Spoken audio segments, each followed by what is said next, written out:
सिद्धि की शादी के बाद वो ससुराल चली जाती है। पीछे रह जाती है भाभी रानी। सिद्धि के ससुराल जाते ही भाभी कहती है, अरे वाह जी वाह, सारे कपड़े मेरे। हाय रे पैंट, अरे वाह वाह, मजा आ जाएगा। अरे ये सिद्धि की अलमारी के सामने खड़े होकर क्या बड़बड़ा रही है? जा जाकर देख मेहमानों को विदाई की मिठाई मिली कि नहीं। अब हाँ माँ जी, क्यों नहीं, लेकिन पहले कपड़े तो बदल लूं।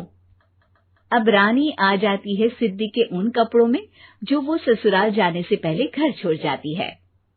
अरे रानी, कुछ दिन रुक जाती। अरे ये तो सिद्धि बिटिया को मैंने ही दिया था, बड़ा ही फबता था उस पर, तुझ पर तो कुछ खास नहीं लग रहा। अब वो ना मेरे सारे कपड़े गीले थे तो सोचा पहन लूं। वैसे भी सिद्धि को कौन सा भी पुराने आउटडेटेड कपड़ों को पहनना है। वैसे भी ये सूट तो मैंने तभी पहना था, वैसे खास है भी नहीं ये। हाँ ठीक है, लेकिन ना मेरी सिद्धि पर तो जमता था। सारे मेहमान चले जाते हैं और सिद्धि ससुराल से मायके पहली बार आती है। ओह, अपना घर, अपना कमरा, अपनी अलमारी। ये बोलकर जैसे ही सिद्धि अलमारी खोलती है तो सामने उसके कपड़ों की जगह कुछ और ही रखा होता है। माँ, ओ माँ, जरा कमरे में तो आना। सास और रानी वहां पहुंच जाते हैं। रानी ने पहनी होती है सिद्धि की जींस और टी शर्ट। अरे भाभी, ये क्या? ये तो मेरी बड़ी ही महंगी टी शर्ट है, इसे आपने घर में क्यों पहनी है?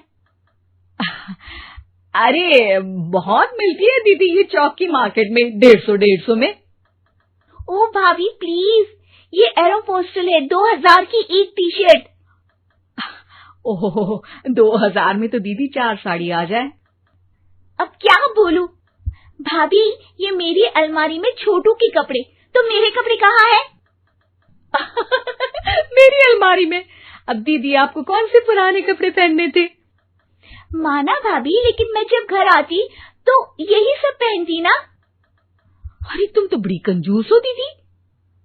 खैर, वक्त आता है जब सिद्धि ससुराल के लिए रवाना हो रही होती है। अरे रानी, अंदर से सिद्धि का गिफ्ट ले आ, लड़की पहली बार ससुराल से मायके आई है। रानी अंदर जाती है और एक सिंपल सी साड़ी लेकर बाहर आ जाती है। ये लीजिए माँ जी। सास बेटी को गिफ्ट देकर ससुराल भेजती है। अगले दिन रानी एक सुंदर सी साड़ी पहनकर सामने आती है। अरे रानी, ये तो वो साड़ी है जो मैंने सिद्धि को देने के लिए दी थी जब वो ससुराल ले जाती, लेकिन ये तूने कैसे पहन ली? अरे माँ जी, ये साड़ी तो मुझे बहुत पहले से ही पसंद थी, लेकिन चिंता ना करिए, मैंने सिद्धि के लिए भी अच्छी सी साड़ी दी है। हाँ। तभी सिद्धि का फोन आता है। क्या माँ, कुछ अच्छा तो दिया होता ससुराल ले जाने के लिए।